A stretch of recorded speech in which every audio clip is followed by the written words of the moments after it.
So guys এখন আমরা cinema দেখতে যাচ্ছি। কি সিনেমা দেখতে যাচ্ছ তুমি? সিনেমা জানি না। আমরা সিনেমা দেখতে যাচ্ছি আর ইনি হচ্ছে সিনেমার নামই জানি না। আজকে আমরা নরসিংহা মুভি দেখতে এসেছি। চলো তো চলে এলাম সিনেমা হলের ভেতরে আর এখানে মুভি স্টার্টও হয়ে গেছে। তো যাই হোক কিছুক্ষণ দেখলাম, এখন আমরা একটু বাইরে যাচ্ছি। সো মুভি এখন ইন্টারভেল দিয়েছে, সো একটু বাইরে আসলাম, তো ভালোই লাগছে।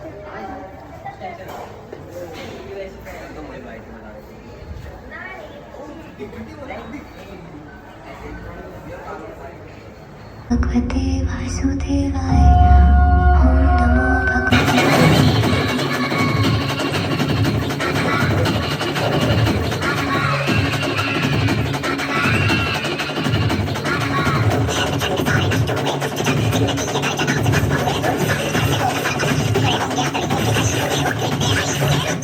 তো এখানে সিনেমা শেষ। তো আমার তো খুবই ভালো লাগলো সিনেমাটা। তো তোমরা যারা যারা দেখোনি দেখতে পারো, আশা করি সবার ভালো লাগবে। সো